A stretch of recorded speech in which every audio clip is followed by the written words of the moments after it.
अशोक वानखेड़े जी, आपने समीरात्मा जी को भी सुना, सुनीलम जी को भी सुना।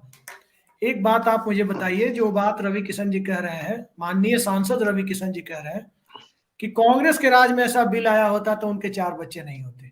अब आप जरा मुझे बताइए, क्योंकि मेरा अनुभव उतना ज्यादा नहीं है, आप लोगों का लंबा अनुभव है पत्रकारिता का।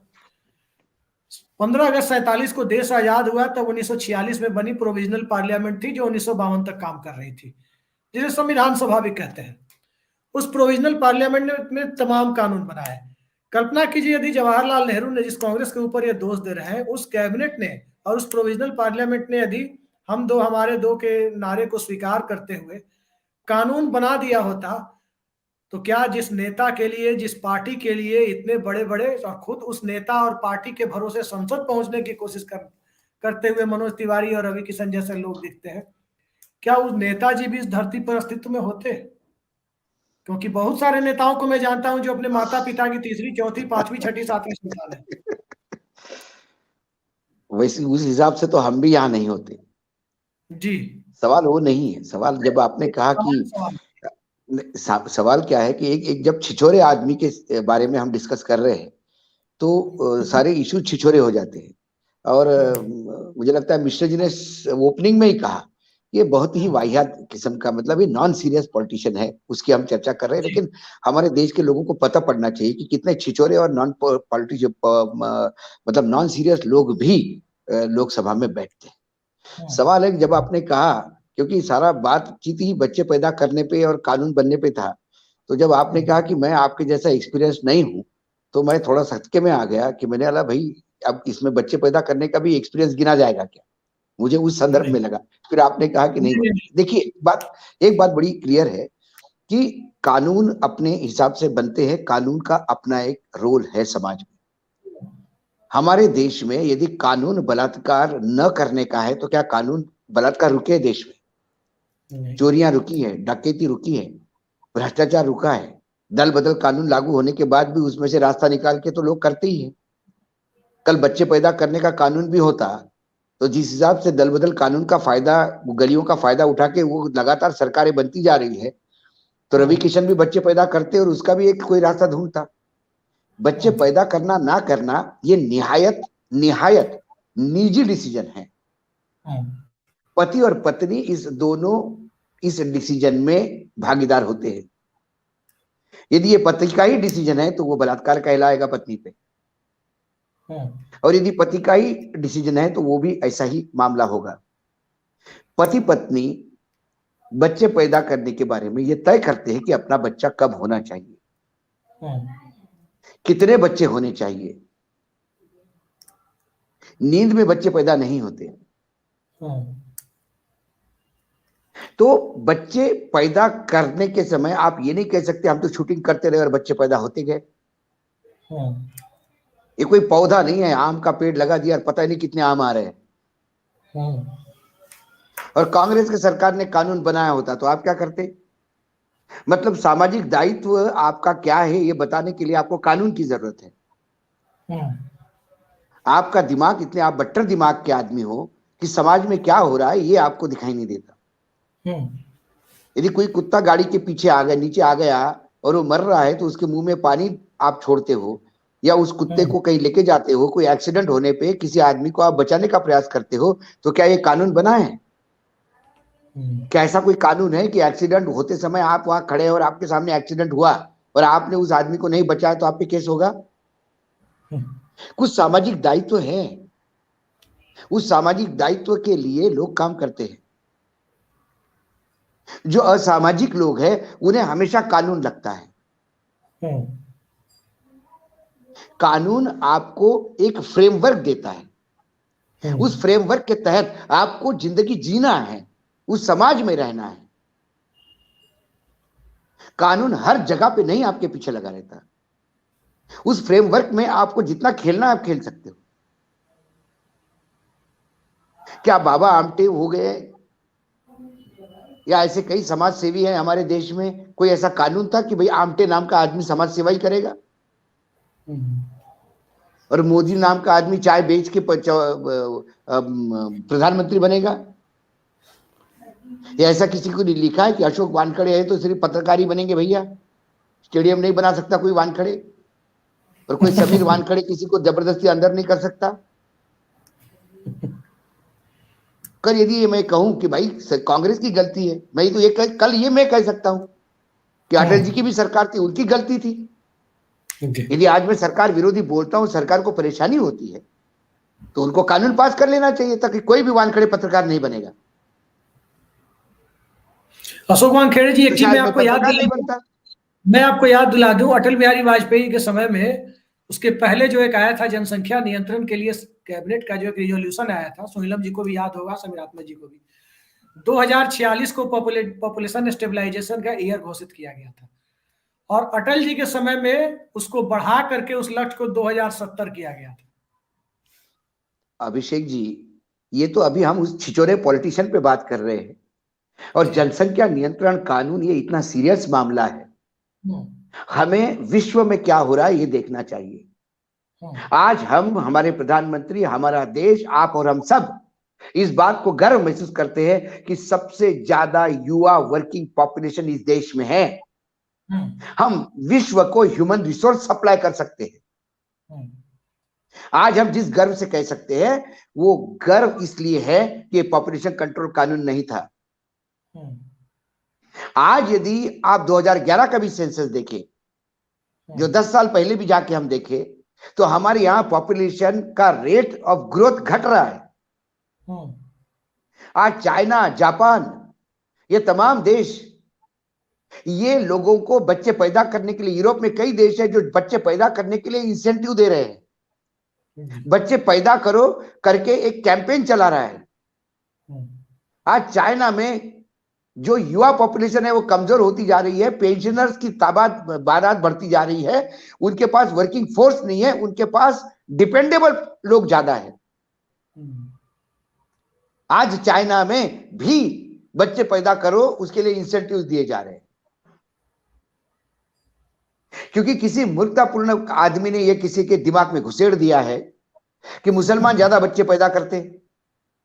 एक समय ऐसा आएगा कि पूरा देश मुसलमान में हो जाएगा, हिंदू अल्पसंख्यक में हो जाएगा। तो हमारे यहाँ कई सांसद और मंत्री जो है वो भी कहते हैं कि हिंदू बहुत ज्यादा बच्चे पैदा करो, बहुत ज्यादा बच्चे पैदा करो। अरे जो बच्चे पैदा हो रहे हैं उनको एजुकेशन देने की स्थिति तुम्हारी नहीं है। देश में वर्तमान पॉपुलेशन में 80 करोड़ लोगों को तुमको 135 में से 2 टाइम की रोटी के लिए अनाज और ये सब फ्री में देना पड़ रहा है।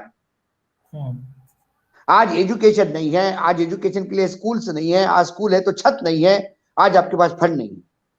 जो बेरोजगार पैदा हो रहे हैं उनके लिए आपके पास जो अभी वर्तमान में उनको एजुकेशन देने की स्थिति नहीं। और आप कह रहे हो बच्चे पैदा करो, बच्चे पैदा करो। दूसरी तरफ आप कहते हो कि नियंत्रण, कानून नियंत्रण लाओ। ये कानून नियंत्रण, ये हिंदुओं को एक दिक्कत देने वाला लॉलीपॉप है। इसके पीछे पॉलिटिकल माइंडसेट समझिए। आप एक पॉपुलेशन कंट्रोल बिल लाके सब हिंदुओं को ये बताना चाहते हो कि हमने मुसलमानों की नसबंदी करवा दी, अब देखते कैसे बच्चे पैदा करते हैं। अरे मुसलमानों का ग्रोथ रेट देखो, उनके यहां कितने बच्चे पैदा होते हैं देखो। आज की महंगाई में कोई भी सेंसेबल आदमी बच्चे पैदा करने के लिए, और आज अभी आप बिल लाओगे तो आपको सर 10 साल का टाइम होगा, 10 साल में आपको दूसरा बिल लाना पड़ेगा कि बच्चे पैदा करने पे आपको इंसेंटिव मिलेंगे। एक फ्यूचरिस्टिक पॉलिसी होती है। आप कोई भी पॉलिसी तय करते हो, उस पॉलिसी का आपको ये देखना होता है कि आने वाले 100 साल तक इस देश पे क्या इंपैक्ट पड़ेगा। तो आप पॉपुलेशन कंट्रोल जब लाओगे, जब हमारे देश में संविधान बना तो उस संविधान निर्माताओं ने आने वाले कई सालों को आगे की सोचते हुए संविधान का निर्माण किया। इसलिए आज भी हमारे संविधान में हमको अपना सा लगता है कि ये हमारे लिए बना है, वर्तमान स्थिति में बनता है। आज पॉपुलेशन कंट्रोल बिल अब 10 साल के बाद फेल हो जाएगा तो क्या करोगे? वैसी पॉपुलेशन कंट्रोल हो रही है देश में। जो बच्चे पैदा हो गए वो कुपोषित है, जो माताएं प्रेग्नेंट है उसका पोषण नहीं हो रहा है, बच्चे जो पैदा हो रहे हैं वो विकलांग हो रहे हैं। आप सर्वे रिपोर्ट देखोगे तो आपके होश उड़ जाएंगे। हम तो अपनी जिंदगी जी लिए, 50 साल बाद क्या ये विकलांगों का देश कहलाएगा? क्या बददिमागों का देश कहलाएगा? ब्रेन डेवलपमेंट नहीं हो रहा है बच्चों का। पोल्यूशन बढ़ रहा है, चिंताएं बढ़ रही है, माँ बाप 24 घंटे, माँ भी काम कर रही है, बाप भी काम कर रहा है, आपका मेंटल स्टेटस, मेंटल प्रेशर इतना है कि जो गर्भ में बच्चा पल रहा है उस पर भी इंपैक्ट पड़ रहा है।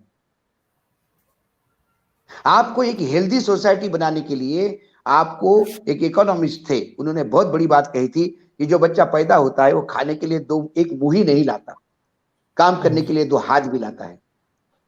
हमारे पास जो वर्क फोर्स है, इसका उपयोग सही ढंग में करके हम इस देश को वाकई सिर्फ सबसे बड़ी इकोनॉमी नहीं, सबसे प्रॉफिटेबल इकोनॉमी कह सकते हैं। 135 करोड़ का देश है, हमने किसी फैक्ट्री से खिला भी खरीदा हर एक ने, तो वो फैक्ट्री का 10 साल का प्रोडक्शन खरीद लेते हैं। तो हमारी जब पॉपुलेशन के हिसाब से हमारी इकोनॉमी बड़ी होगी, तो सबसे बड़ी इकोनॉमी होने का मतलब नहीं है वो इकोनॉमी प्रॉफिटेबल कितनी है। आज हमारी सबसे विश्व की 5वीं बड़ी इकोनॉमी और नीचे से 5वां नंबर आता है प्रॉफिटेबिलिटी में। अब क्या बात कर रहे हैं सर? सबसे कमजोर इकोनॉमी सर, आप कौन सी बात कर रहे हैं? नहीं। सरकार ने इतना बड़ा रोजगार दे दिया है कि हिंदू जगाओ, जागो हिंदू जागो, और 5 किलो राशन के लिए लाइन में लागो। देखिए इतना बढ़िया रोजगार दिया है। अभिषेक, वो रोजगार नहीं है, वो भीख है, भीख के लिए लाइन में लग रहे हो आप। सरकार बोलती है हमारा दायित्व है, सरकार का दायित्व मात्र 5 किलो अनाज देना नहीं है। सरकार को यह भी देखना होगा 2014 से लेके बहुत रोना रोली है अब कांग्रेस का, पुरानी सरकारों का। 2014 से लेकर 8 साल तो आप थे ना सत्ता में, आपने कहा था उनको, आपने 60 साल दिए, मुझे 60 महीने दीजिए। 60 महीनों से ज्यादा दे दिए ना, अभी 120 महीने होते आ रहे हैं। तो क्या बुनियादी बदलाव किया सरकार ने? बुनियादी बदलाव ये किया कि जो था वो भी बिक रहा है। बुनियादी बदलाव ये हुआ है कि लगातार कर्जा बढ़ रहा है।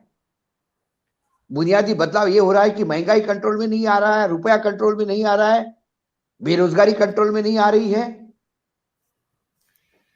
आप नए नए एक्सप्रेस वे फ्लैग ऑफ करके लोगों को बता रहे हो वंदे भारत एक्सप्रेस, एरोप्लेन जैसी सिस्टम रहेगी, लेकिन गांव में बैलगाड़ी चलने लायक रोड भी नहीं है। क्या पता है आपको? नए एम्स की बात करते हैं, लेकिन हमारे देश में वस्तुस्थिति, अभिषेक, बहुत कड़वा सत्य बता रहा हूं मैं आपको, जितनी एम्बुलेंस अपने देश में है उससे दुगना आंकड़ा एम्बुलेंस का है। और एम्बुलेंस माने बांबू पे खटिया में हुक डाल के, रस्सी डाल के खटिया पे पेशेंट, 2 लोग बांबू खंडे पे रख के कावड़ बना के ले जाते हैं, उसको नया नाम एम्बुलेंस दिया गया है। जिस देश में एम्बुलेंस से ज्यादा एम्बुलेंस की आंकड़ा हो, उसे जरूरत किस बात की है? ग्रामीण रोडों की है कि सिर्फ सुपर एक्सप्रेस वे की है? वंदे भारत एक्सप्रेस की है कि आपको ऑर्डिनरी एक्सप्रेस वे लाइन चाहिए, ऑर्डिनरी ट्रेन चाहिए जो एक गांव से दूसरे गांव जाती थी? आदमी सबसे एक रेलवे जो था एक सामाजिक ऐसा एक सरकार का उपक्रम था जिसके तहत गरीब से गरीब आदमी भी यहां से वहां ट्रैवल कर सकता था। 2014 के बाद रेलवे का ट्रैवल क्या हो गया? हम यूरोप में रह रहे क्या? कई जगह रेलवे की एसी फर्स्ट का किराया प्लेन से भी ज्यादा है। तो ये तमाम बातें देखनी होगी आपको। मात्र बड़ी इकोनॉमी होने से मतलब नहीं होता। वो इकोनॉमी मजबूत कितनी है, और इकोनॉमी मजबूत, आपका डेफिसिट बजट कैसा है इस पे ही नहीं, तो आपका ट्रेड बैलेंस ऑफ ट्रेड कैसा होता है इस पे होता है जी। 14 अरब डॉलर से ज्यादा का घाटा ट्रेड डेफिसिट अगस्त 2022 का रिपोर्टेड है आयात और निर्यात में, जहां निर्यात कम होता जा रहा है और आयात लगातार बढ़ता जा रहा है जी।